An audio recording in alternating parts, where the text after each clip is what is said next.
I have to say that I'm really honored to be here with you all because I know you care about our equine helpers in this world.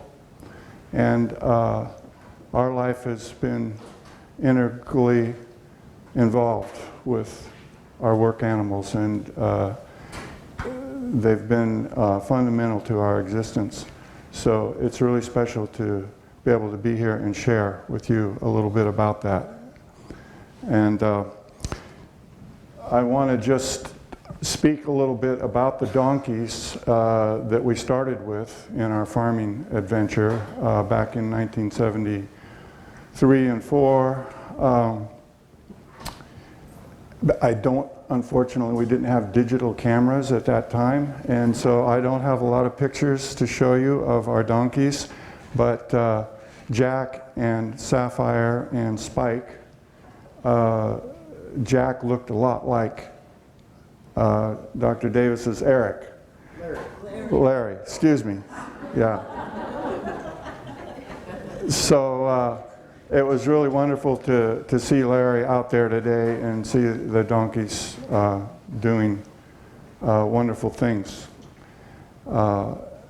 So my training was in hand cultivation, being a freshman at UC Santa Cruz in 1966 when the gardens were started there by English horticulturist Alan Chadwick, and artist and genius, who amazingly came to the university and started gardens. And I, as a 19-year-old, went into those gardens and felt like they presented a whole world that I'd never seen before, and that was totally beautiful and fascinating, and also was good.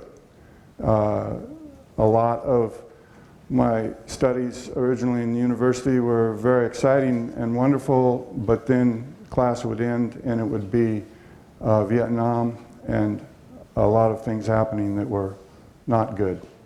And so being able to go into the garden and work with nature, recognizing that everything that we have is a gift of creation, and that we can be part of that whole wonderful creation by working with it and helping support and bring forward the good parts.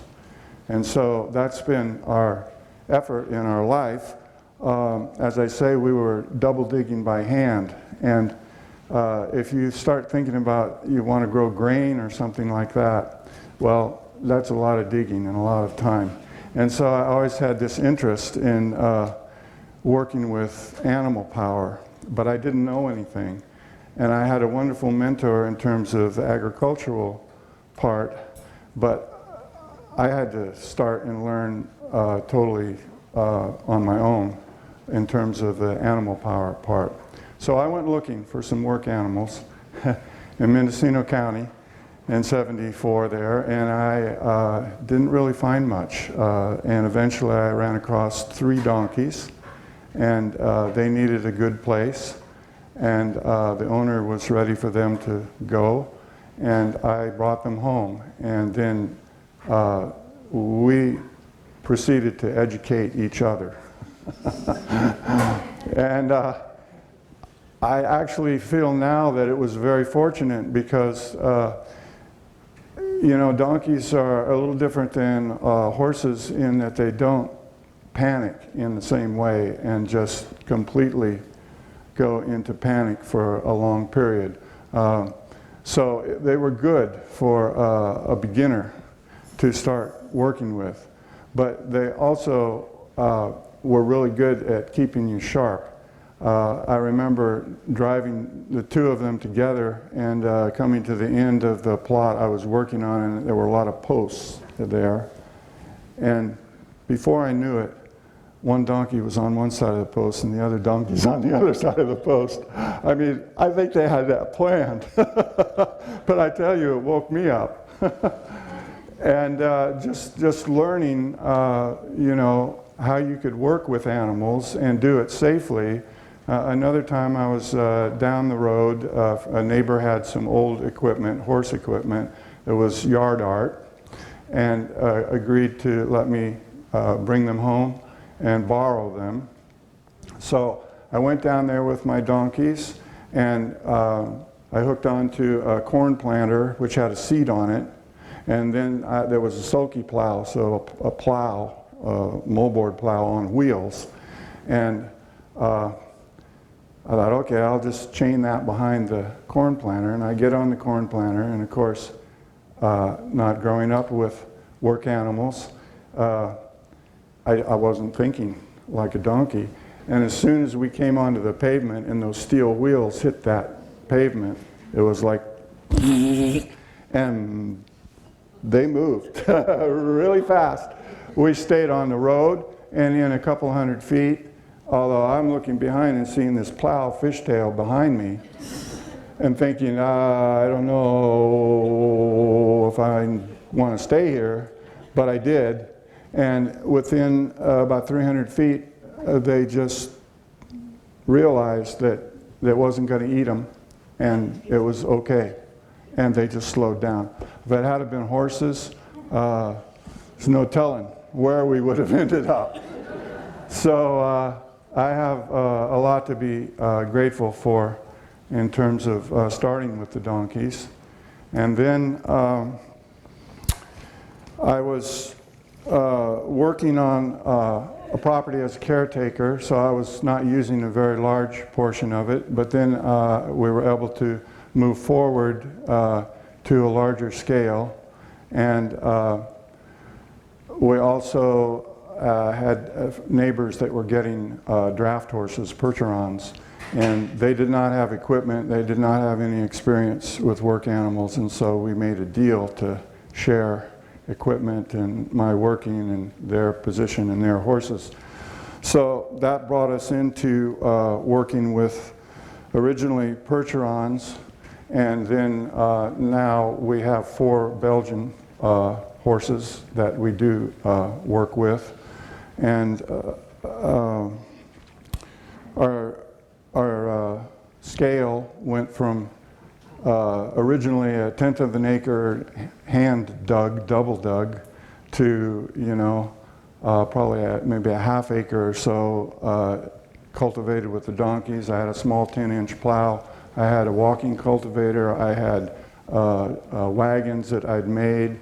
And so we were able to haul wood and do all kinds of different chores. And it was actually, and we mowed lawns with them too, with a real mower. And so there were lots of things that they could do. But a donkey is 400 pounds or so. I mean, I know there's a much bigger range, but the ones that we had were about 400. And a draft horse is around 1,600. So just in terms of mass, it was a very big difference. And the first time I went with a walking plow and a team with the Percherons, and we plowed a 400-foot furrow and got to the end and turned around and we plowed back another 400 feet. For me, coming from hand cultivation, this was like, eureka, this was the Industrial Revolution. You know, it was really powerful. So that brought us in to the farming that we're working with now. It's a 50-acre farm organism. We have about 10 acres in, well, we have 35 acres in hay and pasture. And we have 4 acres in vegetables, and a couple of acres in grain periodically, and we have the 4 workhorses and about 8 to 10 cattle, milk cow, a couple of milk cows. So this is a small, diversified farm organism. A couple of feeder pigs, a small flock of sheep. And it is a whole farm organism because we collect the manure and the litter from the animals, and we make compost. And in 30, 40 years now of vegetable growing, we have been able to keep our vegetable fields, which we rotate, but we focus most of the compost and the fertility back into those fields. We've been able to keep them fertile with the compost from the farm, not buying compost off the farm. So this is a very different image of a farm organism than a lot of the modern sustainable, so-called sustainable agriculture, and particularly you know, which often, for organic farmers, the compost is coming in a semi-truck. And also, when organic farming began around in the 60s, the concern was about not poisoning the soil with herbicides and pesticides and so on. Now, I think we have another concern that is coming uppermost, which it's not just the soil that we have to respect and keep healthy, it's also the air and the climate. And so it was hard for me back in the early days to know whether I was going into the future or I was stuck in the past. But I think that animal power has a lot to offer us as a civilization actually into the future. Because, as has been pointed out, we've had agriculture for 10,000 years or more. We've had fossil energy dependent based agriculture for the last 100 years. And we think today that that's the only way, maybe. But people were fed, the land was cultivated and cared for, and it's something to realize that there's a real capacity there. And animals, of course, can reproduce themselves. It's not the same thing as a tractor. It may be one person driving the tractor, but it's 30 people or however many making the parts, mining the petroleum, moving it all around, you know, and then cleaning up the pollution. So if you think about work animals, they're fitting into the environment in a natural way. They can reproduce themselves, and they create a certain scale in agriculture. And the Amish farms, a lot of them 50 to 100 acres, and that can be done with typically 4, 6 workhorses and usually extended families. So yes, more people involved, but we have more and more people, and a lot of people don't have good work to do. And I think there's sort of a natural match there that could be brought together. I know there are a lot of young people that are starting to work with horse farming. We have had apprentices in our farm, usually 6 or so each season for the past 25 years. And several of them have started farming operations of their own, and some of those are also live power. So I think it's a pretty special opportunity that faces us. But of course, one of the big issues in trying to do that is how do you survive economically? And you know, if you are dedicated to producing from a live power, non-fossil energy basis, so in our case we have 30 kilowatts of PV also that we pump the water with, and then the workhorses for tillage. If that's your commitment, how can you make that work considering your products, your vegetables or your grain or whatever, your meat that you're producing is valued at a fossil energy value? Well, an approach we took in 1988 was to drop out of farmers marketing. We heard about the concept of community-based agriculture, which is where the farmers can present a budget of the operating costs to a known group of members, community members, and then they are partnering together to take care of that land and produce that food and meet each other's needs, and also meet the needs of the land according to their standards. And this creates a complete different economic process than market capitalism. What we're talking about is an associative economic process where the needs of all the players are looked at, and that's taken as the basis for the economic definitions and exchange. And so we started with 15 households in 1988, and then it grew, and we went up to 40 and 50, and ultimately to 200 households that we planned the vegetable growing for, and then they would receive a basket of the produce each week for a 30-week period. So this created an economic basis for us to work from that was very different than market agriculture, and also created relationship that helped us in other ways, ultimately purchasing the land because we were on it as caretakers, putting a conservation easement on it that dedicated it permanently to agricultural use, and also limited the resale value of it to a level that could be afforded out of the agricultural income that you could create off that land area. So creating permanent affordability in the land also. And we couldn't have done that, I don't believe, as a market farm. We could do it as a community farm. So we're 100% community-based.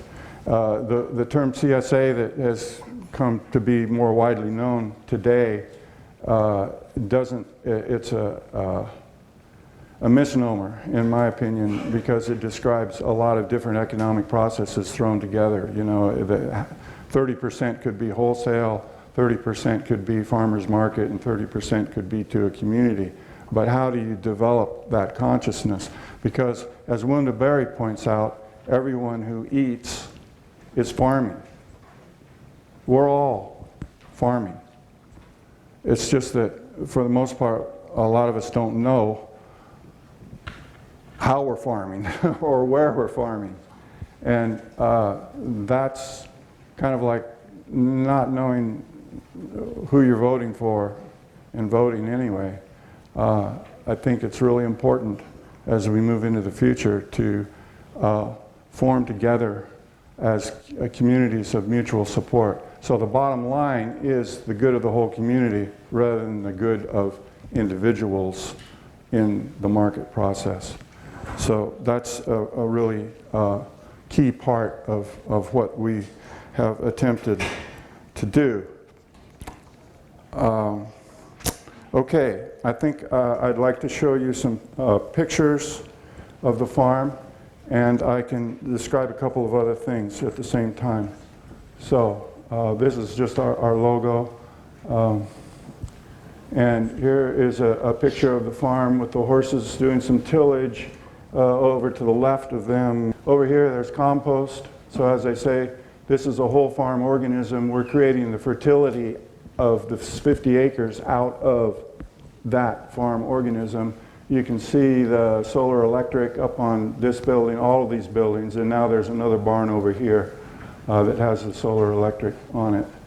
And then this field is being used for vegetable growing right now.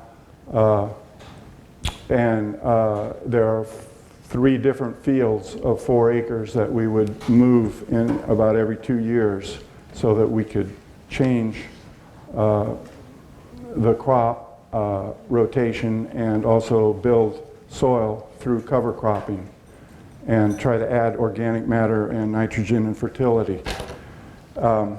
This is a view of the vegetable garden. Half of it is in beds that are planted more or less, as my training was, intensively So once we do the tillage and set up the soil, then we would go ahead and plant by hand, transplanting, but at pretty close spacing. And so it's a pretty high yield for the area approach. In the back here are row crop plants that have to take a lot more space, like sweet corn and winter squash and watermelons and beans. And those we do on 3-foot row spacing, and then the horses help with the cultivation and the weeding. The intensive part, once it's planted, then it's pretty much hand cultivation. Okay. This is members helping actually with distribution, putting the vegetables in the basket, getting it all set and ready to go out. Okay, there's another aspect of the farm that I didn't touch on, but is a really important part of the farm. We host visits of school classes, 3rd grades, 6th grades, occasionally 9th grades, and they come and stay in the farm for 2 full days and another day coming and going. And what we're trying to do is give them the opportunity to really connect with the earth and the rhythm of the farm and all of those processes. So they milk cows with us, they plow, they make compost, they plant. But one of the first things that we do when they come is we talk about horsepower and we talk about team power. And so this is an exercise that works really good with people power. And you can see there's like a double tree made out of wood there that is big enough to get 10 or 12 students on. And then if they learn the commands and the coordination and they understand the leverage and the mechanics of what you're doing, they can balance that load, and then they can start to put their classmates on the sled and see how far they can go with their focus and their team power. And it's really a good challenge, and it's a good way to get into the farm and start to work with it. So that's something that has been very important, and it's also economically very important for the farm, because they do pay for each student that comes. And we can manage to do about 10 of these class visits throughout the season and still keep the vegetable growing on track.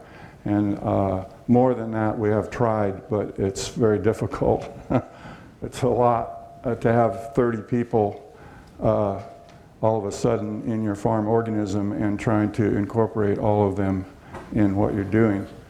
But you know, actually, I think the word for atom has roots in the words that same meaning as soil. So there's a little bit of earth in all of us. And it's really, in today's world, for young people to be able to connect with that part of them is really, really important. I mean, good food is important, but creating the opportunity for people to reconnect with the earth. Alan Chadwick often pointed out that in Genesis it says man is in the garden to dress it and to keep it. So there's like an original job description there.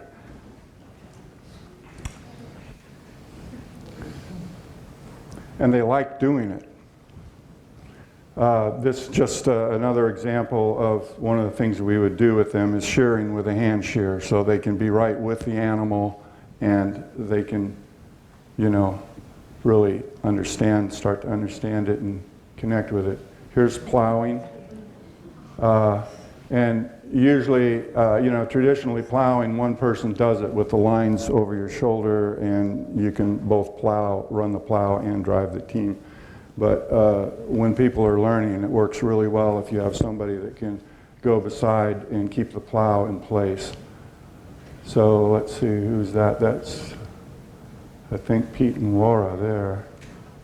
And then here we are with an older visitor. So the plowing is, of course, primary tillage, so that's getting the ground open and that's getting starting for your planting. And then usually we go over it with a cultipack or a roller to keep it from drying out and making hard, big clods. And then disking, and so we have two different discs. One of them is bigger, and so the 3-horse team is on a disc with 20-inch blades, and the 2-horse team is on a smaller disc that the blades are closer together. So we're just trying to get tillage down to where it's fine enough soil for drilling seed that it'll be successful. Here's spreading lime. This is ground oyster shells. And this could easily be done with donkeys. All of these things could be done with donkeys. You might want to get big donkeys, and you might want to get 4 donkeys or 6 donkeys. Spreading compost. And then this is ground that's been tilled and is formed into beds for planting. And the tool we use for that is this. A lot of these tools that you're going to see are old tools that were made in the 20s or so, 4 horses. They came out of the bushes somewhere. And if you have metal skills, you can, make your own tools to some degree, or you can fix things. This one's called an orchard cultivator, but those 2 big middle breaker blades will dig out the path that we saw here. And one thing with horses and donkeys and mules is at the end of that row, you can ask for a G turn or a haw turn, and without going forward at all, they can sidestep and get turned around 180 degrees and put the blade back on one of those furrows and then run off the next furrow right next to it. So that's possible with this tool. This is a row marker for 3-foot row spacing, and then the boom that goes out makes another mark on the soil, and the next time you come around you can drive down that mark and it'll make another 3 rows that are all equally 3 feet apart. So it works for cultivation. You don't have to set up a bunch of strings and move things around.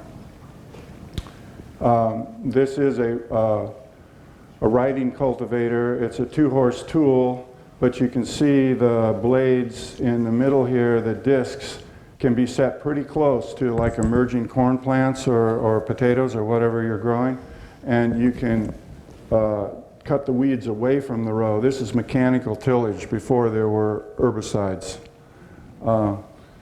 And then there's a knife here that goes under the surface and cuts the weeds under the surface, and then these sweeps go in and open the ground and leave it loose in between the rows. So this tool actually has pedals up in here that you can steer the wheels with.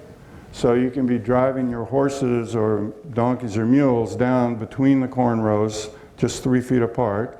And then you can, if the row is crooked, you can kick those pedals and you can jump those blades over several inches so you don't cut off your plants.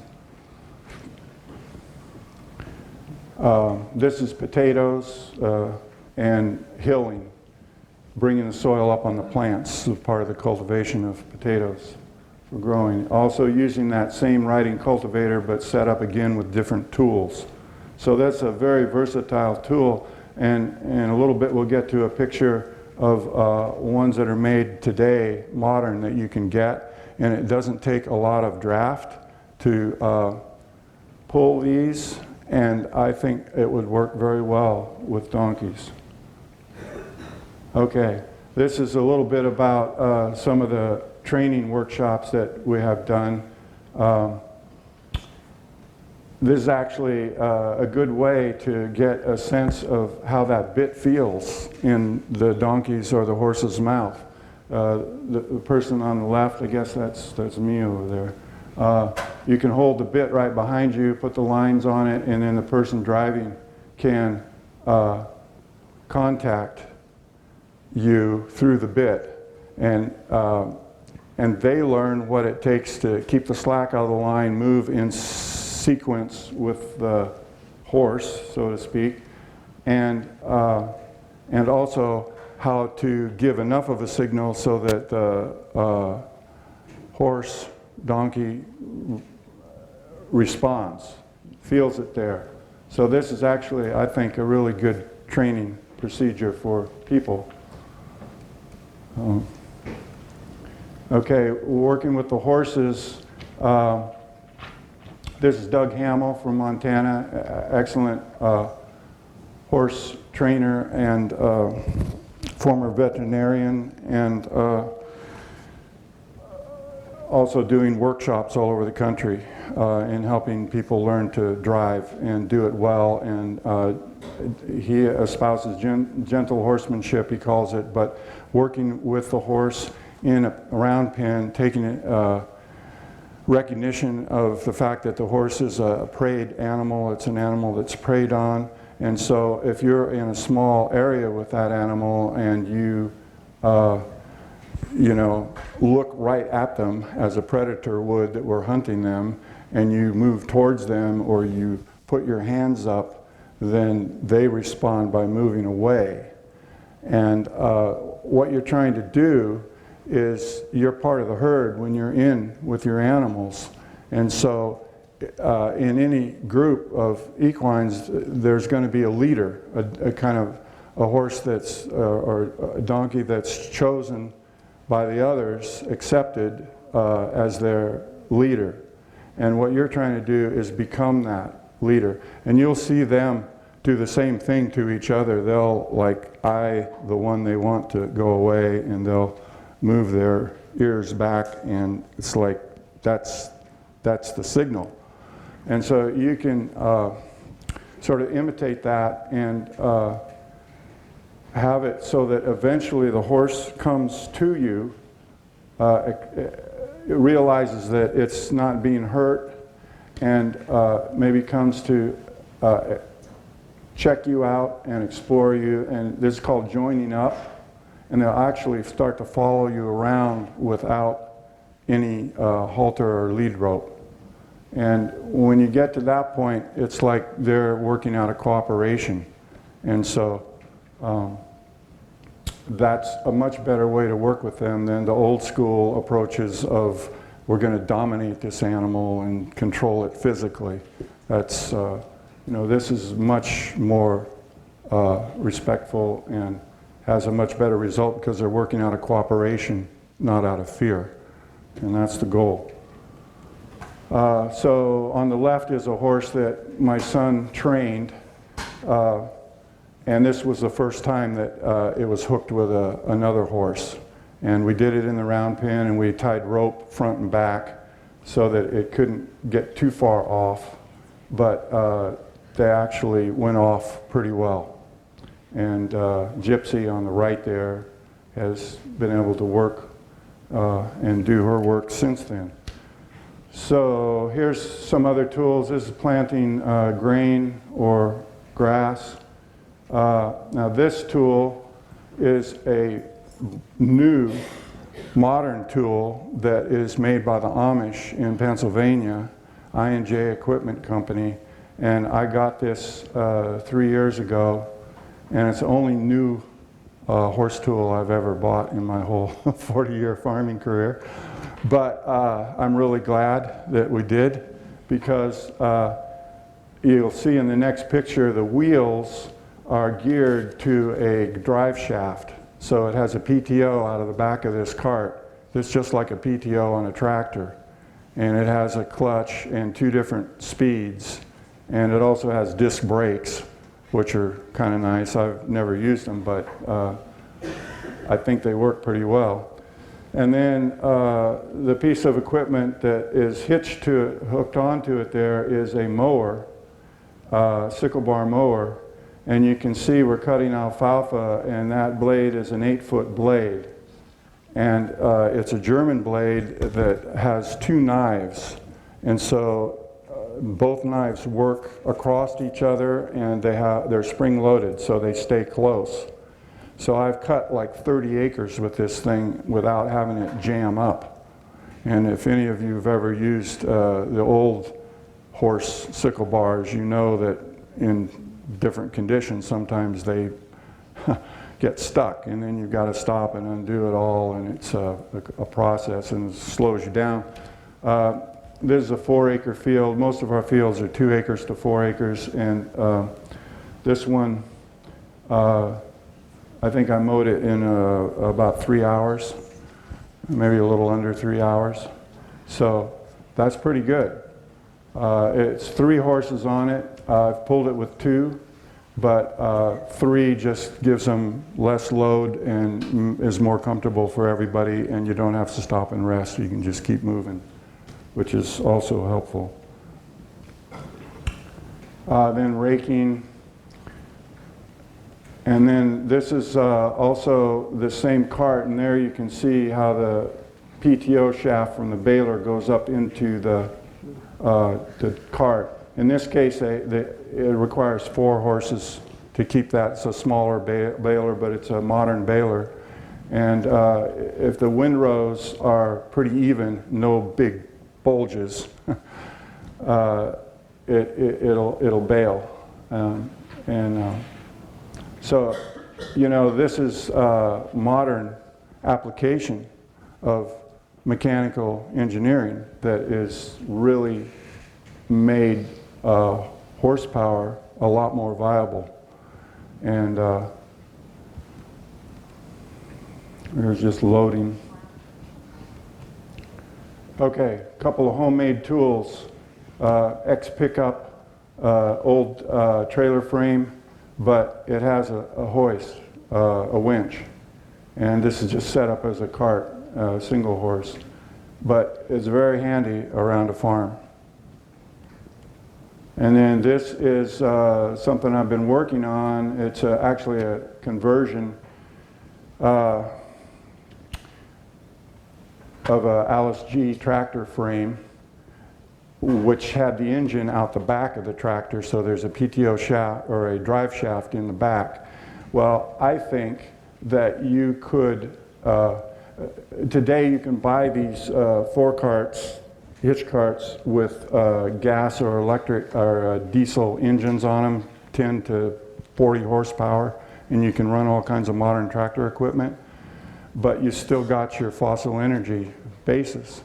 So I think if somebody would design one of these carts with an electric motor that would run the PTO shaft, and then you know, 48 volt or sizable battery bank, and gear the wheels to putting an alternator and a charge back into the battery, you could extend your runtime pretty significantly. So that's like something that is needed. So maybe there's some agricultural engineers out here that want a really interesting project. Okay, so a couple of pieces of equipment that are made new today that you could use for your donkeys or mules. This one is made by Pioneer Equipment, and I have several catalogs here with me if anybody wants a catalog or information for how to get in touch with these folks. They're in Ohio, but it's like the row cultivator that we were looking at before, except that you see on the left there all the different attachments that will go into this. So this is with a 10-inch plow, and I've plowed with donkeys in a 10-inch plow. So I think that this could be a viable tool. And then there's a cultivator and a smaller disc and whatever's on the bottom there. Yeah, so it's worth checking out. And then this isn't quite on the screen. Oh, you can see it in the row there. This is just a simple walking cultivator. And this can be used to take out weeds in between rows. And that's also a really handy tool and doesn't take much draft. So it'd be possible to do these things. So I think that's pretty much what I have that I can share.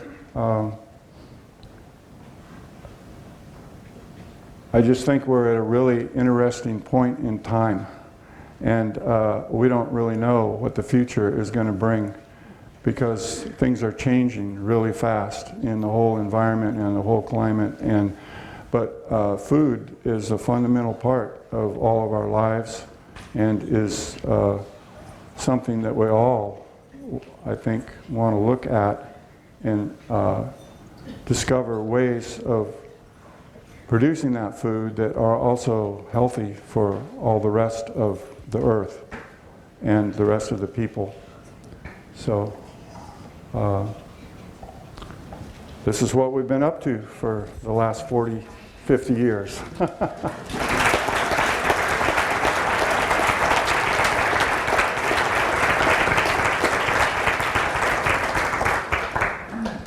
I know you want to go. I don't know if there are any questions, but yeah.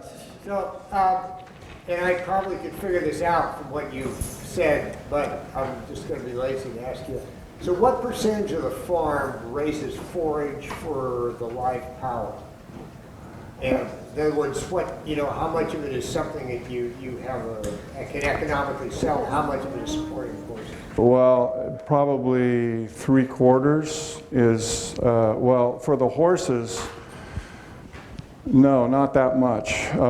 Probably 16, maybe somewhere around 15, 16 acres. By the time you have hay, and then if you have pasture, we feed, for the 4 horses, we feed 160 pounds a day, and that's without pasture, and if there's pasture, then it could be less. So it's a significant area, but at the same time, we have to realize in a whole farm organism that these plants, like that alfalfa field, yes, it's creating forage, but it's also bringing nitrogen in and building soil, and it's bringing biomass organic matter into the soil.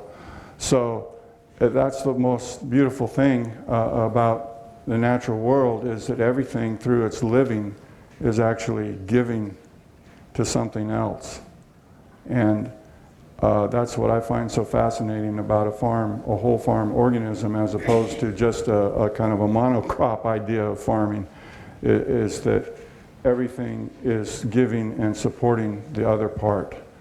So the vegetables just being 4 acres in this farm organism, you probably could extend that a little bit and still keep the fertility balanced. But there's also, besides the horsepower part, there's the people power part, and that's a whole nother ball game. And it's, as I say, we've worked with people wanting to experience farming and learn skills. We've done that for 30 odd years at this point. And that has been enabled the farm organism to be maintained more or less in the form that it's in. And we're learning. We're still learning. There's a lot to understand about that whole farm system. But I think that the animals and the livestock are integral to the whole fertility cycle in the farm. And of course, the goal is to produce the feed for the livestock out of the farm organism itself. So we're working kind of within the one body in its circulation, which is a biodynamic farming concept. And we are farming biodynamically. Yeah. Yes? Are there many more of you out there doing this community farming? And also, you said you had 200 families that Yeah. they pay Mm-hmm. to get a certain amount Mm-hmm. a week or something? A share of the crop, of the total harvest. Do Yes. more people want in on it? And do families pass it along in their wills or something, they don't want to lose their spot or something? No. Their place in the... Well, we make those connections on an annual basis, and we do have some people move away, or that it doesn't really work for them the way they eat. Maybe they don't like to cook, you know, vegetables. Or they eat out a lot or whatever. So each year we would lose, I don't know, maybe 10%, 15%. But there are folks that have been members of this Live Power Community Farm since its inception in 1988. And those people have been instrumental also, as I was describing earlier, in helping us obtain the land, which is now protected permanently for organic or biodynamic agriculture. And so... But does this model go on in any other parts of the country? Or Yeah, well, you've probably heard of CSA, right? Community Supported Agriculture. How many have heard of Community Supported Agriculture? Yeah. Well, what I described was the original concept of it, and it was a radical concept in 1986 and 7, Robin Van Yen Indian Line Farm on the East Coast of Massachusetts. It was radical because it changes the interface between the eater and the grower and the earth to a much more conscious relationship of mutual support. And that's what was so powerfully exciting, that there maybe was an avenue to do that, because if anyone has been a market farmer, you know that you have good days and bad days in the market. You may grow wonderful food, take it to the market expecting to be compensated, and come home with a bunch of it because other farmers had the same thing or whatever. And so this is a much more conscious relationship. So what then transpired in that period of time from 86 until now, actually, to me, was somewhat disappointing and discouraging. Of course, everybody that grows wants to be able to sell their produce or whatever they're producing and be compensated. But if you're a fossil energy-based mechanized farmer and you have 100 acres of food, trying to maintain a community that is going to absorb all that is a little difficult. So, although there are some examples that have 400 and 500 members, and even I think 1,000 is about the most I've ever heard of, but there's kind of, huh? 20,000, where's that? Really? Oh, yeah, well, but see, this is where I say CSA has become a misnomer, because it's not the whole farm organism. It's lots of times people have seen it as just another marketing avenue, and so they'll buy produce from other places. They'll put just a certain amount in the basket that is just whatever the basket cost is. So it's not higher or lower, or people can order specifically what they want, and the farm compensates by getting things in from other farms. And I mean, I'm not trying to be negative about this. I'm just saying that the potential for education and development of conscious relationship is obscured in those situations more, I think. And I believe that that's fundamentally important for people to survive in agriculture, is that they have to have conscious support. I don't know that the random market, I know a lot of farmers that go out of business too. Yes? What percentage of your vegetation do you say seeds you propagate yourself? How do you get your seeds or start your plants with the seeds of disease? Yeah, well, some of the grain, like we've been growing Sonora wheat, which is an older, was once a commercial variety around the 1900s in California. It's lower gluten, it's a good wheat. That it's easy enough to take seed of your own. But if you're growing 35 different vegetables, developing and saving the seed and keeping the culture level up on those is going to be a whole nother level. So in that case, working with a really good seed company is, I think, maybe a good option. Yeah. Okay, Steve, guys. All right.